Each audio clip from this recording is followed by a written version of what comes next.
Right, so I'm going to give a talk today on light microscopy and confocal microscopy, and give a general overview of how microscopes work and how we use them in a typical research environment in this instance.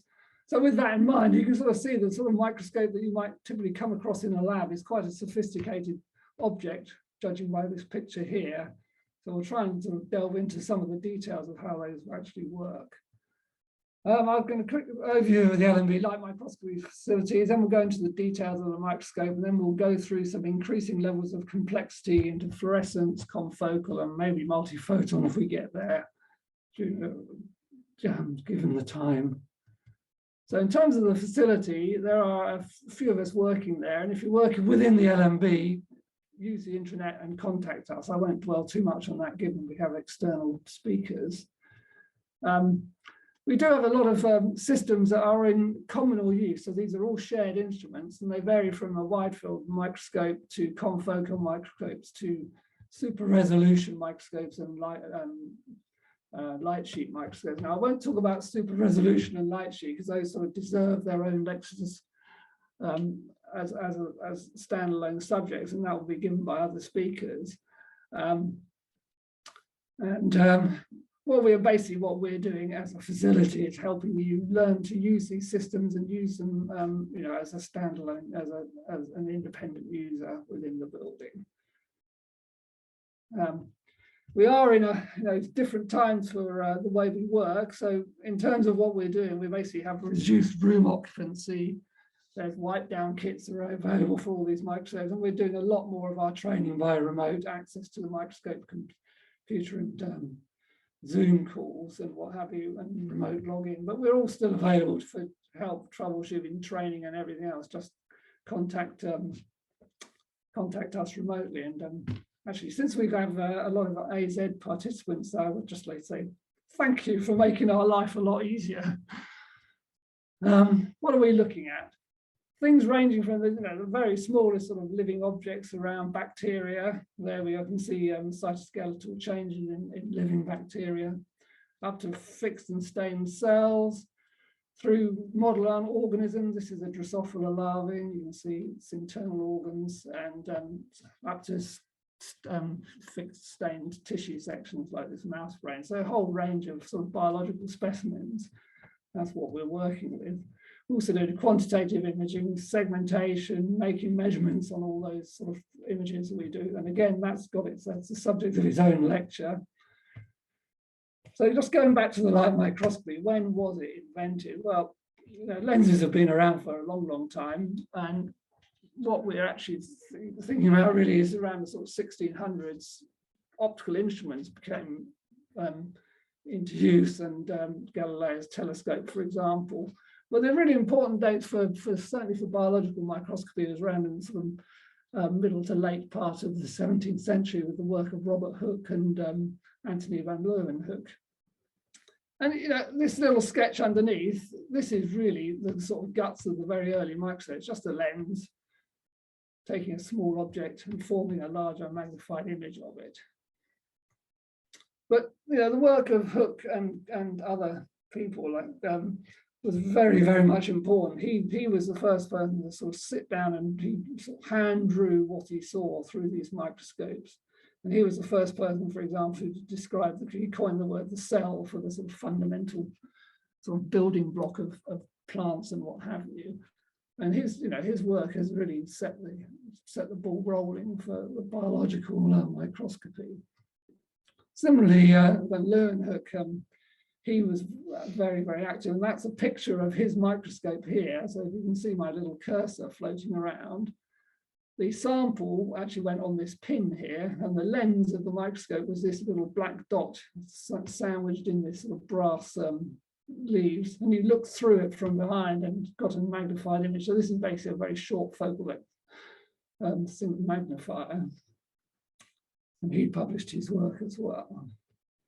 So with those two, really, the era of microscopy was born. And this is, again, as I said before, the simple sort of principle of the microscope. And actually, if you flip this whole thing around, it wouldn't be very much different to the camera in your cell phone. So you have the large image, the big Tower of Big Ben or the Eiffel Tower or something like that, and forms a small image on the sensor within the cell phone. But microscopes are very much different to sort of other optical instruments. They do have something very special about them, and that is they're designed to reveal very fine details. And in this case, magnification and resolution are very, very important. So with a microscope, we're often trying to observe structures smaller than the wavelength of light. And this property is, what sets them apart from other optical instruments like sort of general cameras and whatnot.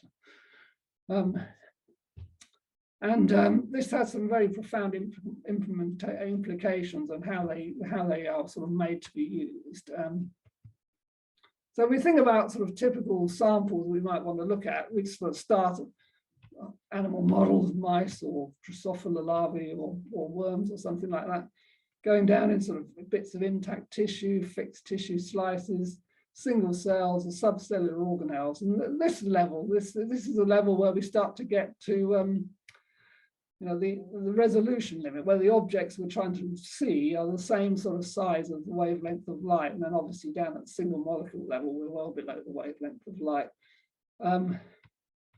But for many of us, this is where the molecular machines are working, and we really were interested in trying to work out how they function.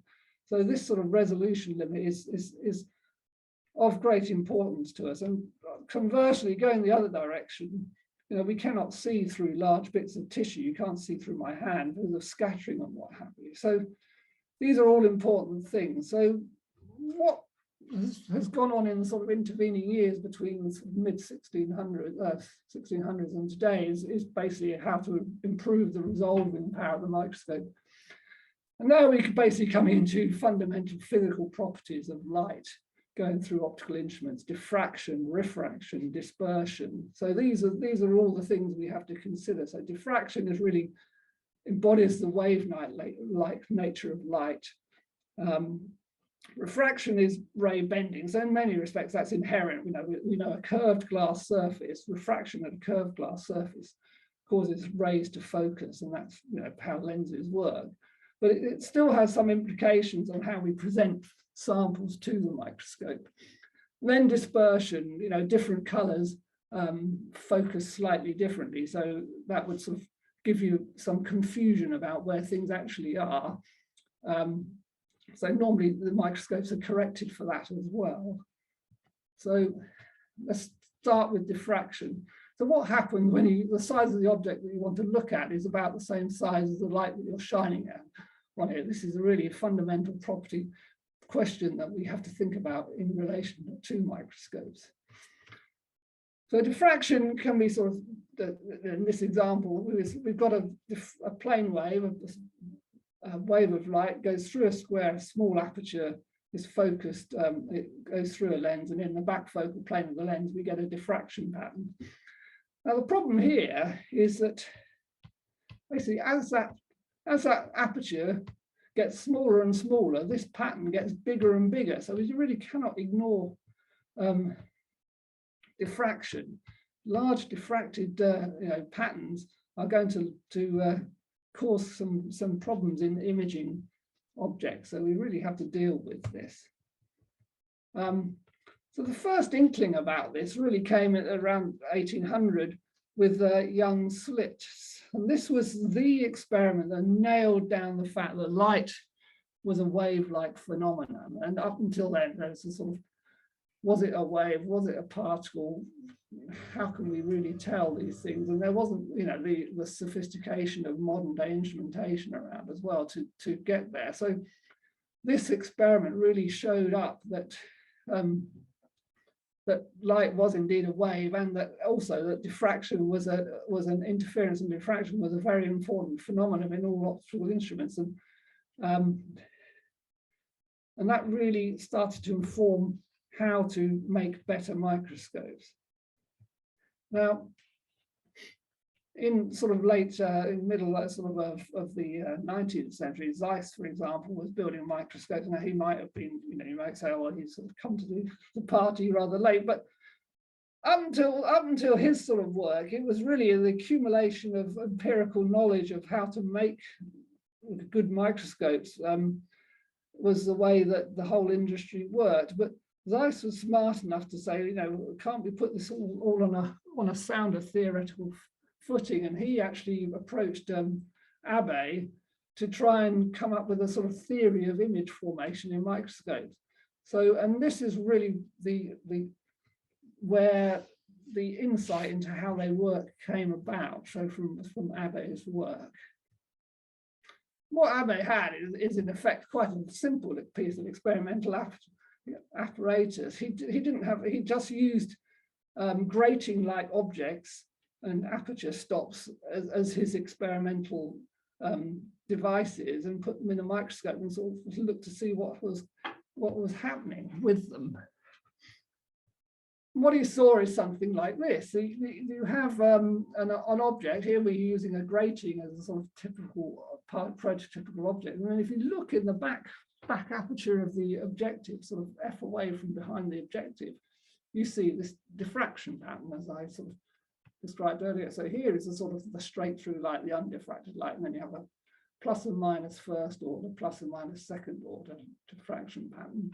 If you put a finer grating in there, you can see that now you've got the plus and minus orders here, but the second order is sort of no longer visible in the back aperture of the device. And you can also see that the light is diffracting as a function of color as well, by the way, with this rainbow. But you can also see that at some point when this gets so fine, these diffraction orders are not actually going to make it through the lens.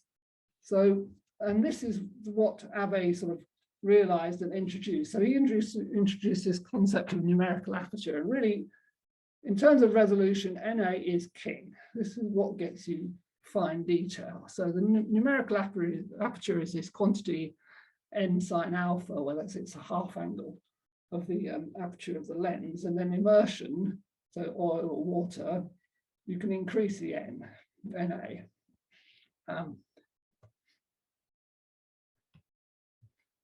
And then this is there's a cartoon, how he sort of thought about the problem. And, the sample on the stage is really, the fine details are really diffraction gratings. They're objects that diffract light, and you get all these diffraction orders, and not all of those diffraction orders actually make it into the NA of the lens. And from that, he came up with this famous equation for resolution. So you can see that the bigger the NA, the finer the detail that you can resolve with a microscope. And with NAs around sort of 1 or so for a good quality microscope, you can see that the resolution is basically the wavelength of light over 2. So if you're lucky, you might be seeing some detail at the 250 nanometer level. And this sort of analysis has really stood the test of time.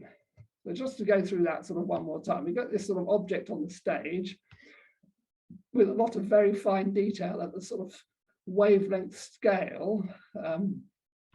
That fine structure leads to diffraction, and diffraction orders, some of these miss the lens. The lens only captures a limited number of diffraction orders, and then when that forms the image, all the detail is not reproduced in the image. So a sort of square, a rigorously square wave object here, for example, that I've drawn, it just comes out as a sort of blurred out cartoon, sine wavy type image. The other thing that we have to think about, this is in many respects what we're doing wrong, is the effect of refraction.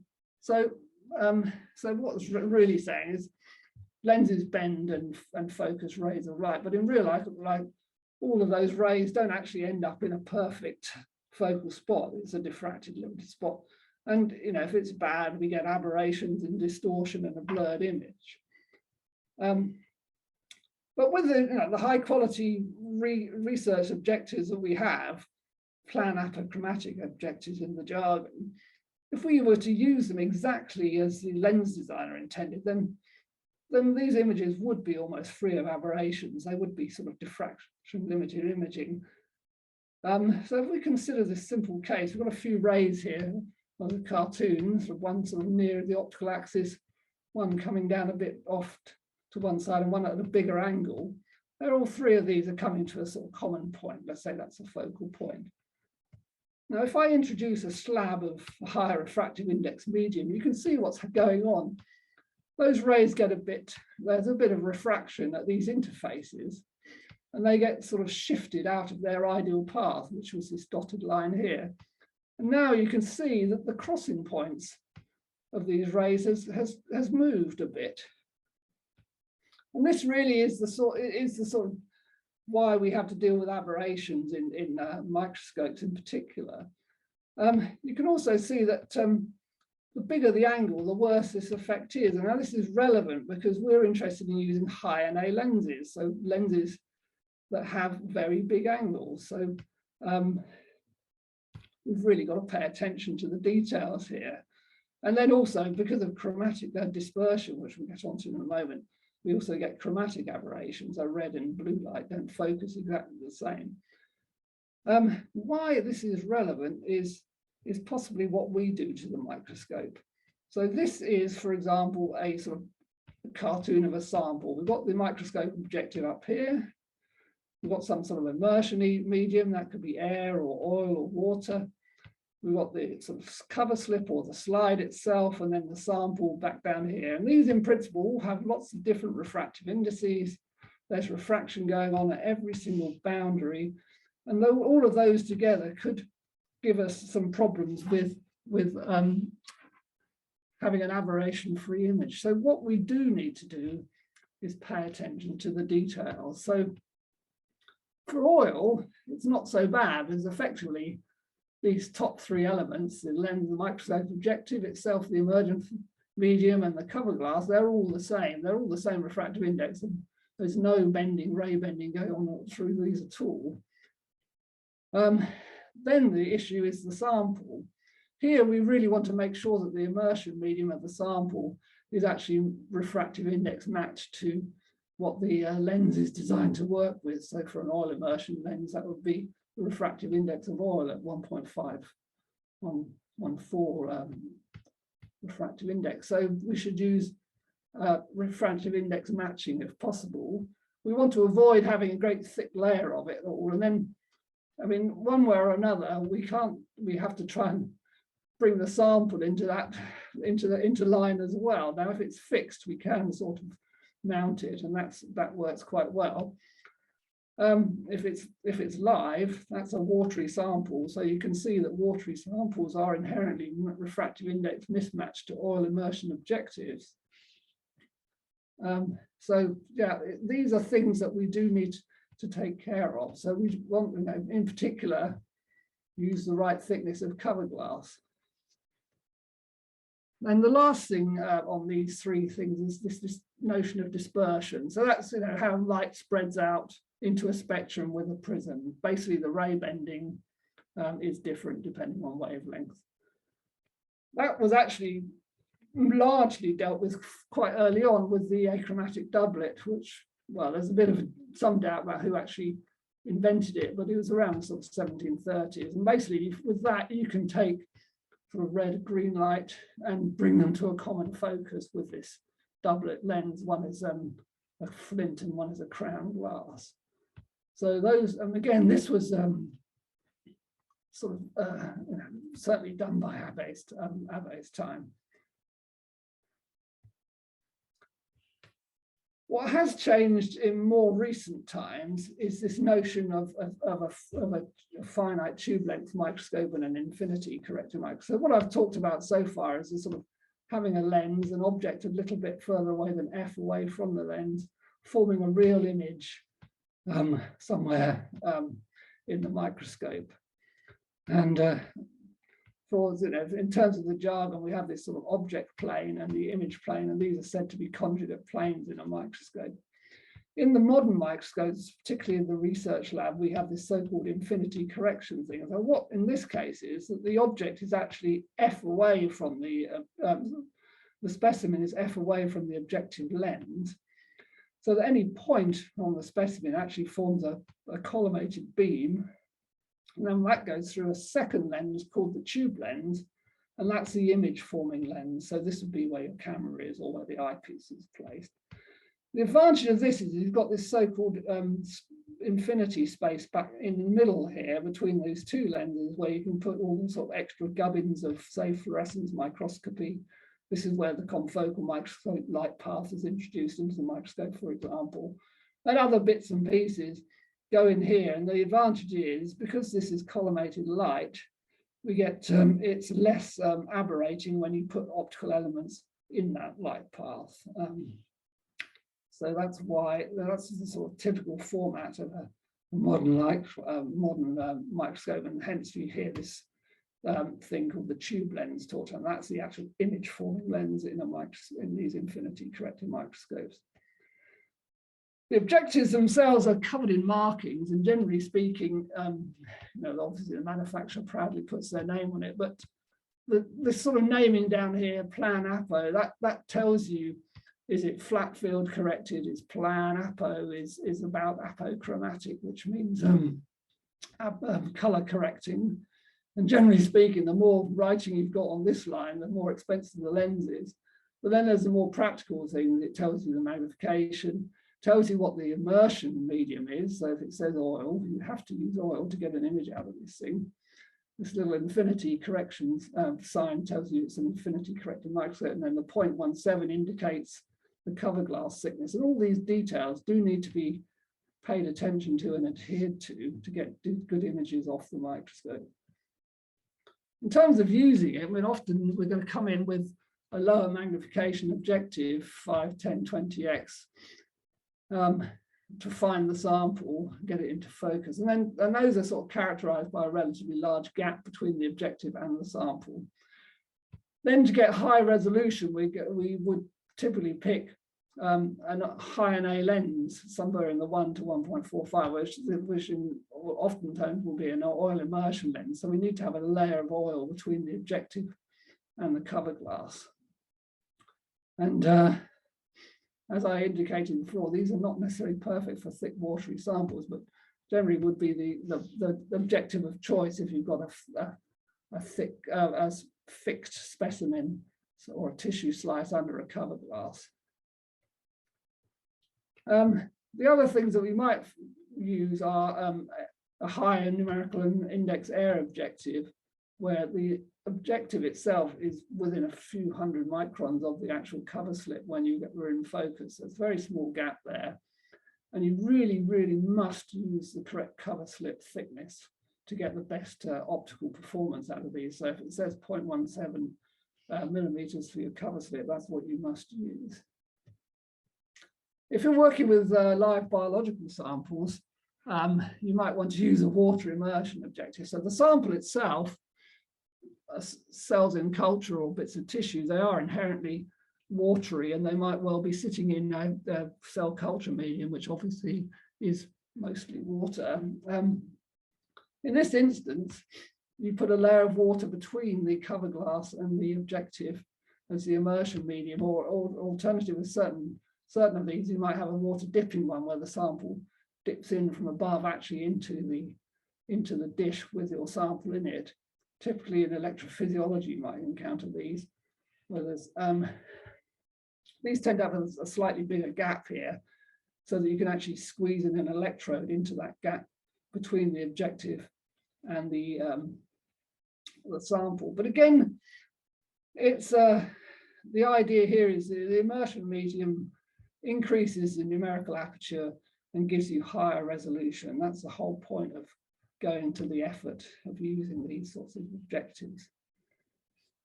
Well, up till now, I haven't really talked about the eyepiece. So the microscope itself, the objective and the tube lens, let's say, are producing a real image somewhere where you could put on a camera and see an image. And obviously, we think about microscopes as something we look through, so they have eyepieces, and we stick the eyepiece right up close. We stick our eyes right up close to the microscope, and obviously something like that is much too uncomfortable to look at. So how does the eyepiece actually work? Well, what's going on is this. The eyepiece lens itself is basically placed somewhat less than f away from the objective. So here's my primary image, this little red arrow here. somewhere at the exit of the microscope. The eyepiece is right up there next to it, and this distance here is less than f. So the light coming through that lens is not focusing, it's still slightly diverging, but it goes into the human eye, and we back project from that to a virtual image, a comfortable distance away from our eyeball. So our eye is now relaxed, it's not trying to squint to get focused. The additional thing that we see with this sort of arrangement is that you get extra magnification. And that's very convenient to allow us to actually see the fine detail that the microscope is able to resolve. From a practical point of view, it's always worth checking the setting of the eyepiece. Now, they often got this sort of plus minus sort of 5 diopters graduation on there, and that scale there is basically a prescription of the glasses. So if you have to correct your eyesight with glasses to 3 diopters, you just can dial up 3 on that scale and dispense with the glasses. Typically, I would just say set it to 0 and use the glasses as normal. What you really don't want is to have 2 eyepieces, one sort of rammed all the way down and one rammed all the way out, because both your eyes will be accommodating in a very uncomfortable way against each other. So just check that that's set at 0. It just makes the microscope a bit easier to use over long periods of time. I mean, what was very soon apparent to all those who tried to use microscopes in the early days was that these small samples are basically transparent. They don't have any inherent contrast to them, and that's still true today. So what we do is use some sort of optical tricks to actually bring contrast to samples that in sort of white light transmission are themselves essentially transparent. And these are the 2 most common ones that we use: are phase contrast and differential interference contrast. So I'll just quickly go through those. So up till now, I haven't really talked too much about the illumination side of the microscope. So here's the specimen here, and then there's just above it is the objective, and it goes up to the eyeball. On the illumination side, we basically have a condenser lens, so a light source and a lens that collects light from the light source and focuses it down onto the sample. What Zernike did was introduce this circular mask here. And so rather than illuminating sort of fully the aperture, he just illuminates it with a ring of light. What he then did was put a matched mask, but this kind of phase plate, so a retarder, if you like, optical retarder, in the actual back of the objective, and it was exactly matched, so that any light that went through the sample undeviated went through that phase plate and then up to the eyeball. Any light that hits the sample, the actual object, and then gets sort of deviated due to a refraction, diffraction, or what have you, travels on a slightly different path through the objective, and it doesn't necessarily go through that phase plate. Now, the important point here is what goes on afterwards. So this is not actually in the focal plane, it's just in the back of the objective. And what goes on is that for small transparent objects, say here on the sample, we get this sort of wave going through it. It might have a little bit of retardation, but not very much. It carries on its way up towards the eyepiece and the image. The light that goes through the phase plate, this part here and here, that actually gets retarded or advanced, depending on how it's made, by basically half a wavelength. And so now it's out of phase with this light. And so what actually happens is that when in the point of forming the image, where all these rays meet each other, they interfere, and they interfere destructively and constructively. And the destructive interference, let's say, causes light to become a dark region and so forth. So you actually, by interference between this retarded part, you can artificially introduce contrast. And that's what you typically see on a phase contrast microscope. You go from this sort of washed out white light image to a much more contrasty grayscale image here, which shows up cells. And these are very, very common in tissue culture, particularly because they work very well through all the sort of plastic culture dishes and whatnot that are used in tissue culture, certainly in a way that is not sensitive to polarization, for example, which brings me on to our next sort of contrast method, which is, I've just got to go through alignment. So yes, the requirement is that sort of that annulus of circular illumination light, which is seen here, is perfectly aligned with the phase plate here. And you can use something called a Bertrand lens, which is a little device on the microscope typically to help you make sure that those two are aligned. So they're sort of, now that, generally speaking, is not something you ever have to touch. Once it's set, it will be right forever, as long as someone hasn't maliciously got in there and unaligned it. So it's normally just there. The other method is differential interference contrast, and this is a form of shearing interferometry. So how it works again is this: you start with a light source, a white light, for example, an incandescent bulb or something like that. It goes through a polarizing filter, so now you have polarized light.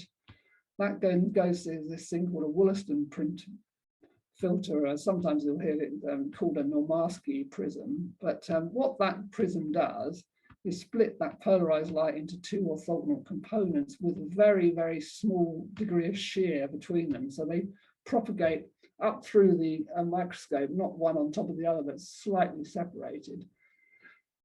And then once they've gone through the sample, they go through yet another Normarsky prism on the top side, on the objective side. Here's the objective here, and then are recombined, goes through an analyzer, which would be crossed to the excitation polarizer and up to the eyepiece. And what you see is this sort of funny sort of pseudo 3D effect here. It looks like it's sort of a three-dimensional object illuminated from an angle from one side. And that brings in contrast to allow you to see the detail of the cells and what have you. So what's actually going on is this: if both of those sort of two slightly sheared beams are going through the same thing, there's no relative phase delay between the two beams, and they just add up as normal. And that can be either just outside of the cell or even just through a uniform part of the cell. I mean, they just don't, there's no relative phase shift between these two beams. So when they recombine with the second Normarsky prism, you don't get an interference effect.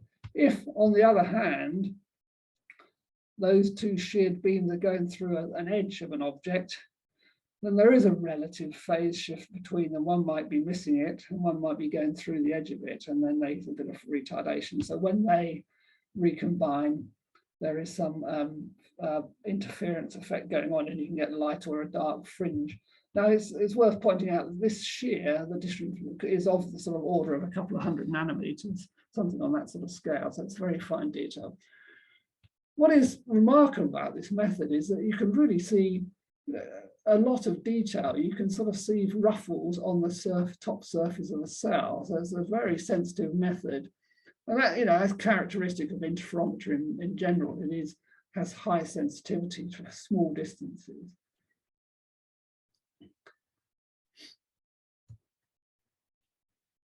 Right, so having sort of talked about the nuts and bolts of basically what up to now are really white light microscopes, it's worth switching gears and going into fluorescence microscope. Now, the fluorescence labeling itself is the subject of another lecture, because it's such an important topic. But what it's really about is adding specificity. How do you know what it is you're looking at? And in this case, what we're talking about is specificity down to the molecular species in the sample.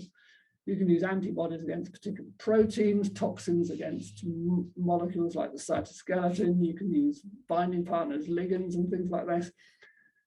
GFP allows you to sort of do genetic manipulation and so forth. And this idea of fluorescence as a way of getting specificity is down to putting an intrinsically fluorescent molecule onto this sort of molecular targeting method. So it really works well with all of the tools we have in the molecular biology toolbox, and things like CRISPR and so forth, and genetically fluorescent protein tagging, so chimeras, protein chimeras, and all this sort of stuff. Really, really good application of bringing these two things together and getting something much more out of it, which is seeing specific molecules within a living sample at high resolution. So there we go. So fluorescence is characterized by this sort of high specificity and compatibility with living things. That's why it is such an important method. So the typical fluorescent labels it might be a green fluorescent protein on a genetically modified construct, or it could be just a dye itself that's attached to an antibody. So these are very small molecules. So this thing here, the GFP, might be 2 or 3 nanometers across. This is a much smaller object, considerably below 1 nanometer. And the property of fluorescence is that you can excite these molecules with light, and then they re-emit. So in this sort of cartoon of the spectrum of excitation, the dotted line, and the emission, the sort of filled in greener block, we just come in with some excitation light somewhere under this dotted light curve, and the molecule relaxes back to the ground state by emitting some fluorescent light somewhere in this greener curve.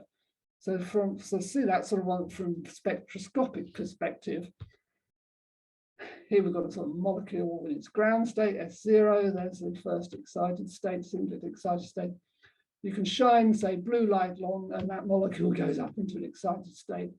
There's a bit of relaxation, and then it gets to the ground, the bottom of the S1 state.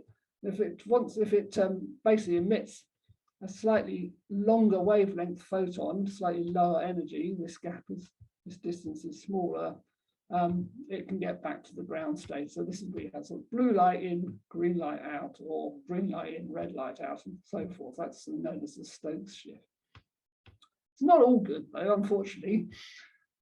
These things do photo bleach, so they can go into sort of non-emitting states, and when they're lost forever, they can also give rise to sort of excited states in the sample, so things like triplet states and what have you, and just produce some photo products that are bad for the sample. But these are, generally speaking, far outweighed by the advantage of being able to use fluorescence as a sort of a tool to interrogate your sample, and certainly not an issue on fixed samples. Typically in the microscope, you have some sort of way of exciting it. So here I've drawn a laser line, a short, narrow band, excitation band, and then we've got a sort of band of detection here represented by this rectangle that is where light gets out to your detector. So you can immediately see from this that you can multiplex. So you can have multiple labels of different colors, so different fluorescent molecules chosen for their emission at different parts of the spectrum. And you can put all of those onto your sample and sort of image 3 things at once. So you can sort of ask questions about what is molecule A doing relative to molecule B and molecule C, things like that. So that's a very, very important point. How this actually works in the microscope is something like this. So we have a light source. Here is an arc lamp, but actually these days this would be an LED. That's illuminating the sample.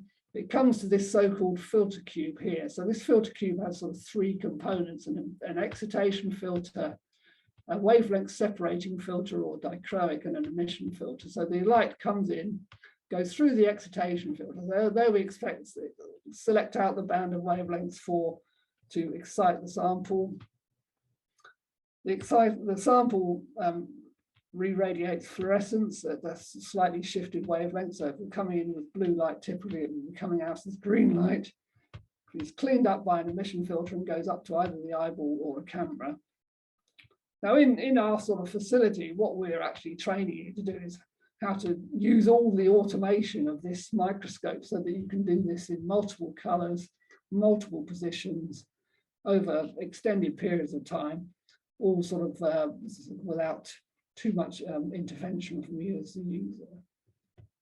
So this is, basically those filter sets are stuck into little cubes like this, and there may be 6 of these in the microscope of different colors for different labels, GFP, RFP, DAPI, and so forth.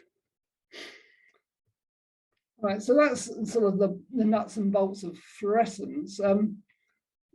What has really made this so useful is this thing called confocal microscopy, which is all about getting clearer images out of this tissue. Well, what am I talking about here? It's to do with scatter. As we go into thicker samples, light basically scatters as it goes in and out of that sample. And this in particularly is a problem when you're really getting up into bits of tissue. The other thing that we do is, as we're going through the sample, coming down into focus, we're exciting fluorescence as we go. So there's a lot of out of focus fluorescence generated. And this masks the detail that you're actually looking for at the focal plane. For single cell layers, it's not a huge problem, but for sort of slightly thicker samples and trying to sort of get depth resolved samples, it's an issue that has taxed people for a long, long time. In the 50s, there's a chap called Marvin Minsky, who's actually very famous for his work in the field of AI, was thinking about this problem. He wanted to know how the brain works. So he thought, he was reasoning with, if I could get high resolution images of the brain, I could sort of start to understand how thought works. And he wanted to try and solve this problem, from a practical instrumental point of view. So he thought about the fluorescence microscope, and he reasoned, well, why don't I just illuminate the sample point by point? So rather than having the whole field flooded with excitation light and out of focus fluorescence, I just minimize it by going down to a point here. So I've just got this sort of out of focus fluorescence up and above and below. The second thing that he did was to think about having a pinhole on the detector. Oops. And that was the real critical point to get rid of this out of focus fluorescence. It basically stops the light that's generated up here or down here below the focal plane from actually getting to his detector. And with those two things, the confocal microscope had been invented. So here it is sort of as a cartoon.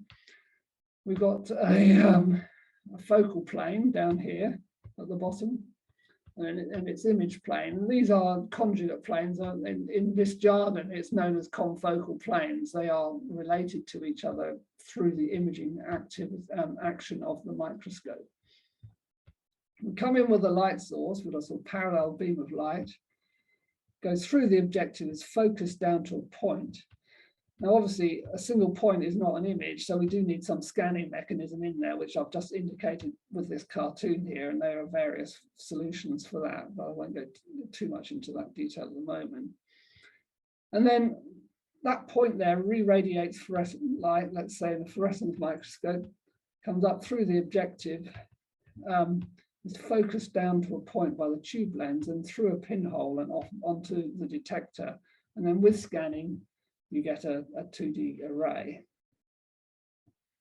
So this is actual Minsky's sort of first apparatus and patent. What you can see here, the microscope is actually this bar on the bottom here. So there's a lens pointing one way, and then this was the collecting lens sort of facing it, and the other side of the sample was sitting on this sort of U-shaped prong here down between the two lenses.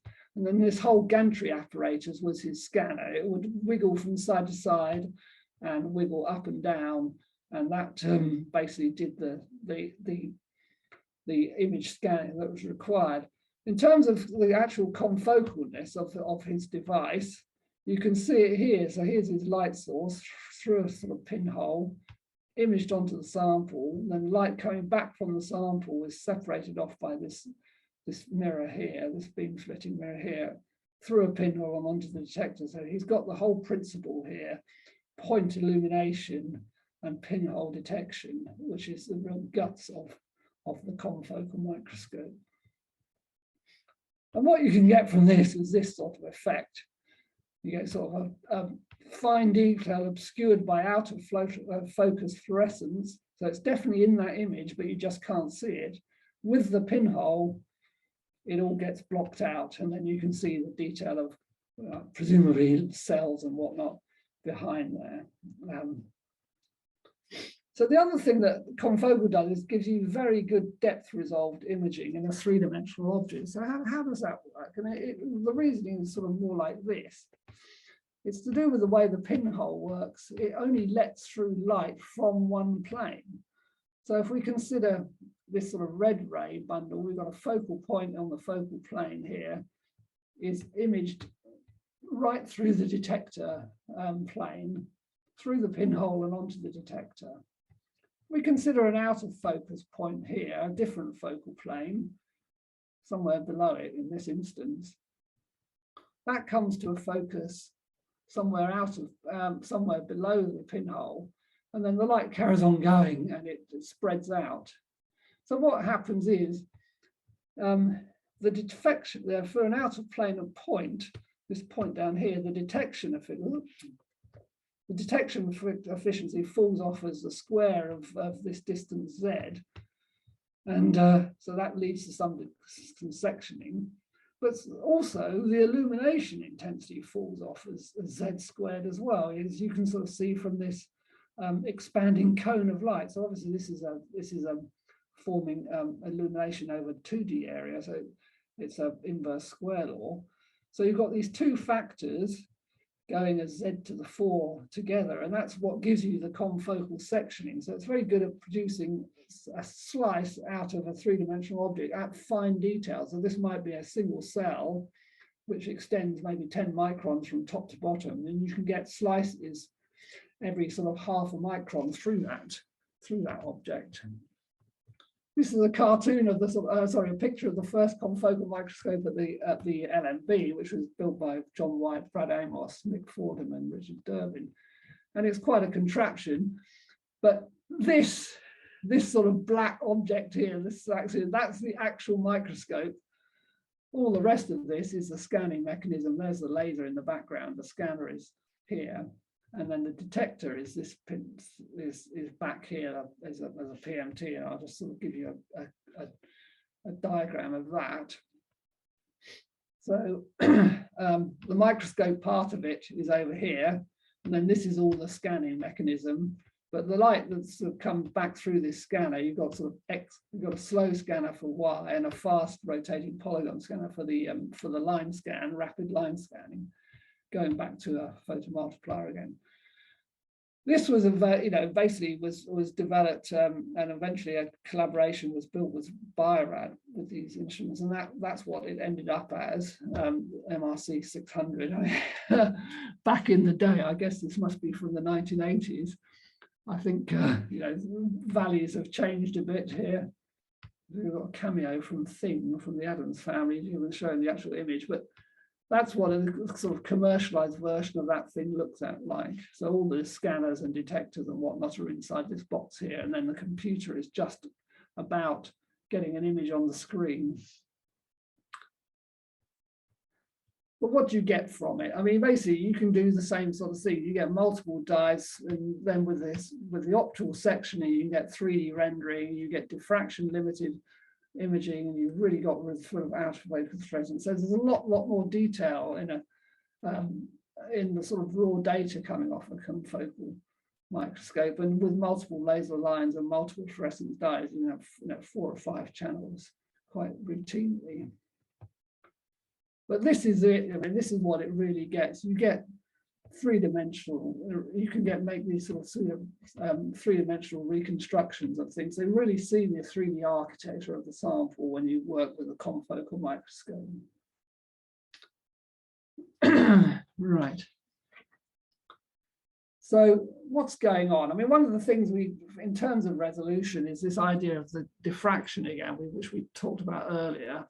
So a point-like object produces basically what's known as a point spread, a diffraction pattern, and this is called the point spread function of the microscope, or colloquially known as a PSF. And what you'd ideally want is that this pattern is as sharp and narrow as possible for as high a resolution as possible. And the functional form of this was actually deduced by this chap George Airy. So in sort of confocal microscopy, we often refer to this as the Airy pattern. What's really going on? I mean, if you consider light coming into the confocal microscope as a collimated beam, gets focused down through the objective down to this pattern, this diffraction pattern, and that might be a few hundred nanometers in diameter. The resolution will be half of that. That then gets re-imaged in terms of fluorescence emission through the optics of the confocal microscope onto the pinhole. Now, here we have to consider the objective magnification and any magnification within the sort of confocal scanning device itself. And the reason that's important is because it allows us to actually have a slightly bigger object as the pinhole. So rather than having to have a sort of half wavelength or one wavelength a sized object to align this optical instrument to, we can actually go to something that's maybe 50 or 100 microns in diameter, actual physical pinhole in the device. But rather than sort of talking about it in those terms, we usually refer to it in terms of Airy units, because it's a much more convenient way of thinking about the whole problem, because obviously the real size of this device, this function here, is wavelength dependent and objective magnification dependent, whereas sort of Airy units simplifies the whole thing down. Ideally, what we want to do is set that pinhole so that it just lets through the center peak, and at that point it's said to be set to 1 Airy. So that's this whole argument here. We get this diffraction pattern. Here's our pinhole. Ideally, the pinhole just lets through that middle peak. If we open it up, you can then see that if we've got a 3 Airy unit pinhole, it's not actually collecting any more, particularly much more light from the sample. It would just be letting through out of focus fluorescence. So it's not always a good thing to have that opened up. And what that does come again, it comes against the expense of optical sectioning. So in terms of light through the pinhole, this black line sort of represents that Airy function, and the red line represents how much power you get through it. And the amount of power we get through basically is almost all of it by the time you get to 1 Airy. So this is the sort of default setting for any confocal microscope: set the pinhole to 1 Airy. And then generally speaking, in the microscope software, there'll just be a button which says 1 Airy, and that will take care of all of the details of the microscope in one go and set that correctly for you. The other thing that confocal microscopes have, because of this scanning mechanism, is this notion of zoom. So it's not we can choose to sort of select a small region of everywhere that's visible through the objective and just scan that. So we can sort of zoom in and out to details on the microscope. So the important thing there is to just make sure we have sufficient number of pixels in our image that we're properly sampling that region, because it's not immediately obvious on the screen that's showing us a compound on microscope. It just always plots the same size image on the screen, just with finer and finer details. So to go into this a bit more, we have this focal spot size, the point spread function, if you like, which is a function of the objective and wavelength of light and whatnot. And that also has its counterpart in the sort of focal direction, or the axial direction, the so-called axial PSF, which is a bit more sort of elongated. So it's a rugby ball type shape, the actual focal spot. And what we want to make sure is that we basically scan that and measure each position of this spot sufficiently high detail to actually capture the resolution of the that's available in the microscope. So this number here, the resolution is 1.22 lambda over 2Na according to Abbé. Nyquist sampling theory says that you basically need 2 measurements within that smallest resolvable distance to actually capture that detail. So over this spot, we'd sort of need to make a measurement here and then move it here and then move it here in a sort of 4x4 matrix, if you like. And that's what's going on with the scanners. We're basically stepping the scanner, this spot slightly sideways each time, making a measurement and then doing the next row and so forth. And we just want to make sure that the density of measurement points is sufficient to capture the resolution that the objective and the NA of that objective support. And again, in reality, it looks something like this. We're basically scanning the point over the sample along one line, and then we go down to the next line and come back and go over the next line, and also in Z, and we get a pixelated image with whatever was measured at those points. What we want to avoid is this situation where your sort of measurements are spaced widely apart and there's sort of gaps between them, because that's just missed detail. We cannot know what information was in that gap. Luckily, again, the software for these instruments has a sort of button that calculates that for you, and we'll just do one, we'll optimize all of that for you. So those are the sort of things that, we as a facility are just able to show you in your use of the microscope. There's a few other things. I mean, this is detecting the image on some form of detector, say a photomultiplier. So there's a whole bunch of things between you and the image. So we've got the scanner, how much light you choose to put onto the sample, how much fluorescent labels is on the sample, the detector gain, maybe an amplifier, and then there's finally some form of digitizer. All of these objects effectively are user variables, except the digitizer, which is just fixed, and you've got to contrive to match the signal arriving at the digitizer to the sort of dynamic range of the digitizer and to the dynamic range of your sample, so that the brightest bits and the dimmest bits are correctly captured. And again, these are the sort of things that we can show you how to do in your sort of user training of these instruments. One tool that's very useful. I mean, there's a couple of things actually. First point, if you've got a live sample and you're photo bleaching it, you don't really have much choice but to turn down the amount of light you're putting onto it. In a fixed sample, you can use anti-fades, and you can also choose sometimes a different label that's less subjective to photo bleaching. If your image is too noisy, you can basically use a bit more averaging to get a better image. And those are sort of things that you'll see at the microscope. There are tools like this sort of over-under range indicator, where the red sort of in this case sort of tells you where pixels are saturating the detector, and the blues are basically under range. And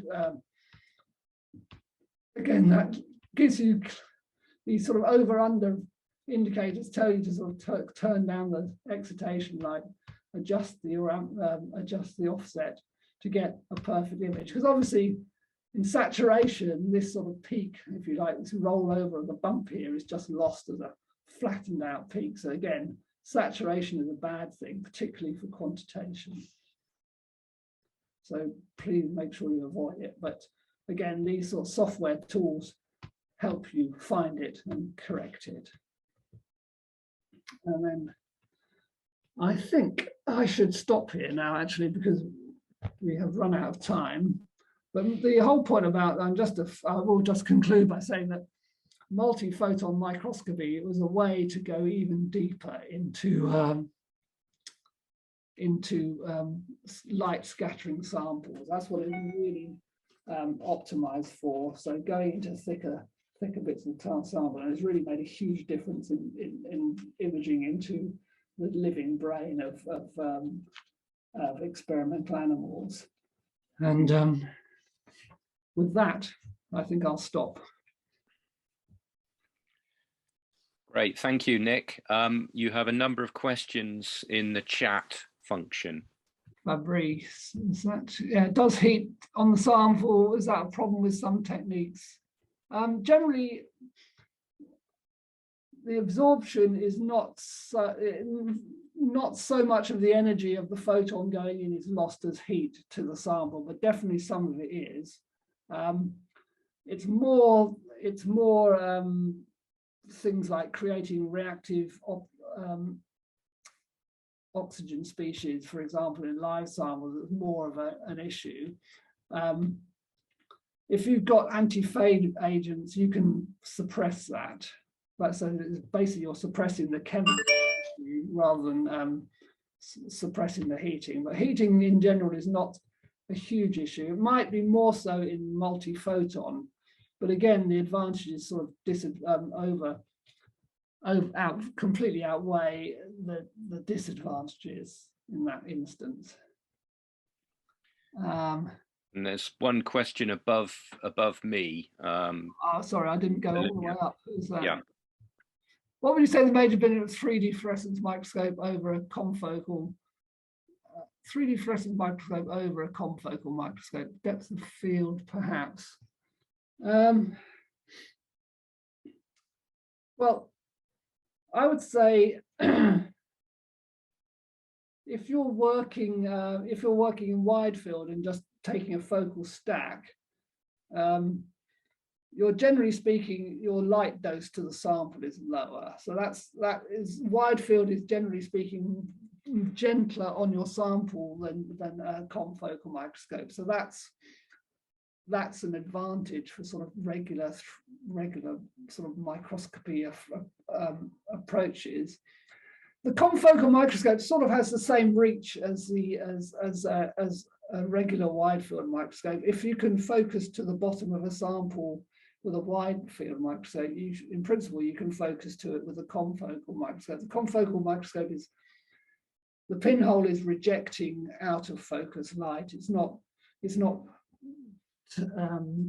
telling you where the focal planes can be. You can still, if you can reach them with a regular microscope, you can. But yeah, I would say phototoxicity is the bugbear of a confocal in light in living samples. So that's, you know, that issue in many respects has led to development of things like light sheet microscopes, for example, which are trying to address the problem of phototoxicity even in a sort of regular wide field microscope. Okay, I hope that somewhat answers that. How do you correct for spectral overlap between several fluorophores? Yeah, so that's an issue. I mean, one thing, the easiest thing in many respects is to use your excitation light sequentially. So you excite, say, with red light and collect far red emission, then with green light and correct green emission and somewhat. So you can somewhat reduce the overlap by means of selective excitation in the first place. If that remains a problem, then you have to do something called basically spectral detection. So at that point, you're collecting emission spectra rather than sort of individual wave bands. So you have to have quite a few bands of detection, at least, generally speaking, at least 3. And then you do the correction in software. So you sort of do a process called unmixing to actually to work out what fraction of the signal came from which dyes. And to do the unmixing, you sort of have to give the software, generally speaking, a version where you've got you collect spectra from singly labeled samples, and you work out how much of the signal goes into each of your spectral detection channels. So, and then you use that information with your sort of from your true sample, which has multiple labels on it, to unmix the problem. And that we can do on some of the confocals quite easily. They have spectral detectors, and we're actually in the process of building a device, or James Manton and Akash are building one for wide field microscopy as well. Are confocals always equipped with PMTs, or do they use APDs? What they generally use is something, they use a variety. Nowadays, they're using PMTs that have enhanced quantum efficiency, so enhanced detection of photons. They also use so-called hybrid detectors, which are a sort of mixture between an avalanche photodiode and a gain due to acceleration of electrons. So those are the sort of so-called high D detectors that Leica have, which are hybrid detectors. APDs per se, as a sort of standalone thing, they can sometimes have issues with brightness, so they can't necessarily cope with very high count rates. So that's why we have these sort of hybrid devices. And it's also an issue in microscopy. For an instrument that has to deal with all comers, you can have a very bright sample and a very dim sample, and the advantage of sort of a photomultiplier is that you can adjust its gain to be able to deal with those extremes of signal intensity, which is why they're still favoured on lots of commercial instruments. They have a lot of dynamic range and they have an adjustable dynamic range. Whereas a sort of standalone APD on its own as a device is not so good at dealing with very bright things. They're easier to saturate, but obviously they have the advantage of high detection efficiency at low photon count rates.